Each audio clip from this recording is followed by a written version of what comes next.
नमस्ते दोस्तों। आज मैं एक बार फिर आपके बीच लेकर आया हूँ एक बेहद ही प्यारी लव स्टोरी। तो कृपया पूरा पढ़ें और कैसी लगी ये स्टोरी ज़रूर बताएं। कहानी एक ऐसे लड़के की है जिसे प्यार में 2 बार इनकार मिला, लेकिन आज भी शायद उस लड़की को भुला नहीं पाया। तो आइए इसमें मैं और आप साथ पढ़ते हैं और जानते हैं क्या है आदित्य और खुशी की लव स्टोरी। आदित्य पढ़ने में थोड़ा एवरेज और लड़कियों के मामले में थोड़ा कच्चा था। उसकी मुलाकात 11th स्टैंडर्ड में खुशी से हुई।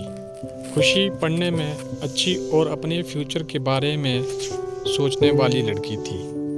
धीरे धीरे 11th ख़त्म होते ही वो अच्छे दोस्त बन गए और 12th में आदित्य ने खुशी से अपने प्यार का इजहार कर दिया, लेकिन खुशी ने इनकार करते हुए बड़े ही प्यार से उसे समझाया कि इससे हम दोनों की ज़िंदगी खराब हो जाएगी, क्योंकि हम न ही क्लास में पढ़ाई कर पाएंगे और ना ही घर पर। आदित्य को खुशी की बात थोड़ी बुरी लगी, लेकिन फिर उसे समझ में आ गया कि खुशी सही कह रही है और उसने अपने फ्यूचर और पढ़ाई पर फोकस करना शुरू कर दिया। और अब आदित्य किसी भी लड़की से बात नहीं करता था, यहाँ तक कि खुशी से भी नहीं, क्योंकि उसे लगता था कि जब भी खुशी से बात करता है तब उसे अच्छा नहीं लगता, क्योंकि कुछ दिन पहले तक खुशी उसकी क्रश थी और आज वह उसे रिजेक्ट कर चुकी थी। और आदित्य इन सब बातों को नज़रअंदाज करते हुए अपने इंटरमीडिएट की परीक्षा में मेहनत करके पूरे स्कूल में फर्स्ट आ गया। बाद में आदित्य दिल्ली के एक कॉलेज में बीटेक करने लगा और वहाँ भी वो किसी लड़की से बात नहीं करता था, क्योंकि खुशी ने उसे जो भी बातें कही थी कहीं ना कहीं उसके दिल में बैठ गई थी। और जब भी उससे कोई लड़की बात करने आती तो वह मुंह मोड़ लेता और धीरे धीरे अपने पढ़ाई में और भी अच्छा होता गया और आखिर में आते आते वह अपने कॉलेज में भी टॉप 10 की लिस्ट में आ गया और उसे कॉलेज से प्लेसमेंट भी मिल गई और जॉब करने के लिए फिर से मुंबई चला गया। मुंबई एक बहुत ही बड़ा शहर है, जहां एक मोहल्ले के लोग दूसरे मोहल्ले के लोग को नहीं जानते।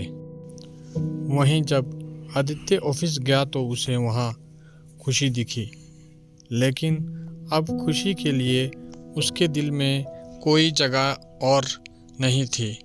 इसलिए वो हर बार खुशी से छिपता रहता। इसलिए नहीं क्योंकि वो उससे नाराज़ था, बल्कि इसलिए क्योंकि वो फिर से खुशी की ज़िंदगी में नहीं आना चाहता था। लेकिन वो कहते हैं ना कि भगवान की मर्जी के आगे किसी की नहीं चलती।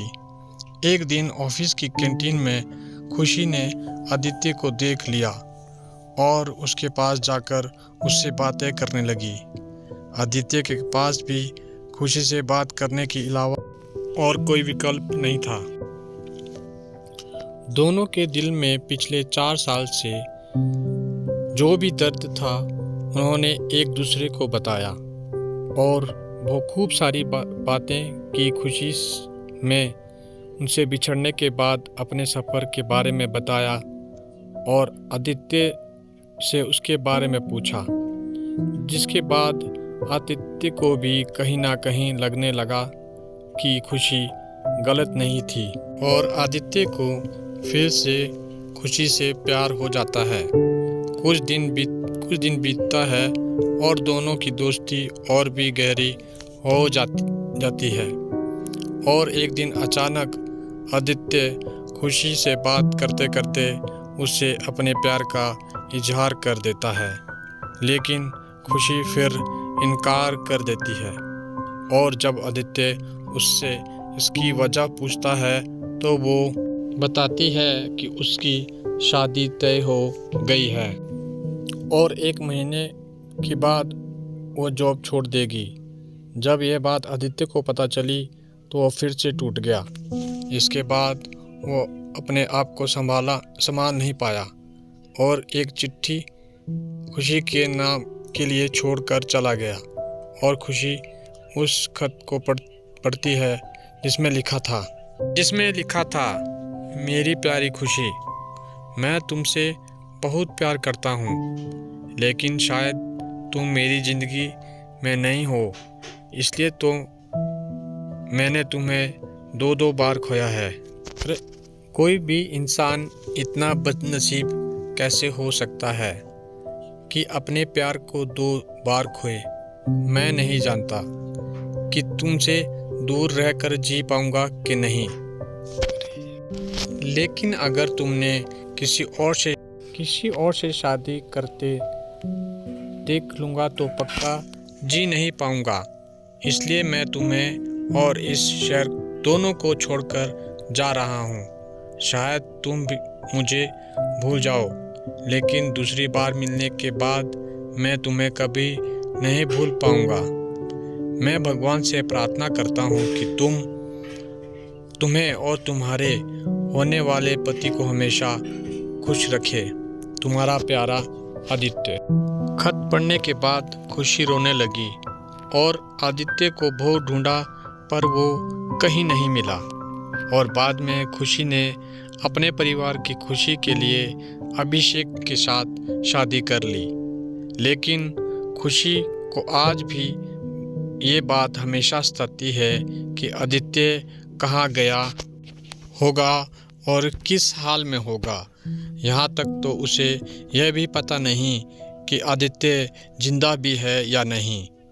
एक तरफ खुशी अंदर ही अंदर घुटती रहती है, लेकिन दूसरी तरफ वो एक परफेक्ट बहू, एक परफेक्ट पत्नी और एक परफेक्ट माँ भी है, जिससे उसके परिवार वाले हमेशा प्यार करते हैं और हमेशा करते रहेंगे।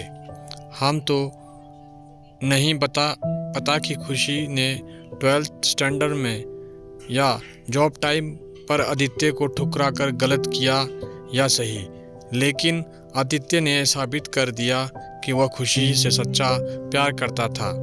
और इस बात का एहसास शायद अब खुशी को भी हो चुका है, और इसलिए शायद आज तक खुशी अपने आप को माफ़ नहीं कर पाई। मिल जाती अगर सभी को अपनी मोहब्बत में मंजिल, मिल जाती अगर सभी को अपनी मोहब्बत में मंजिल, तो यकीनन रात के अंधेरे में कोई दर्द भरी शायरी क्यों लिखता।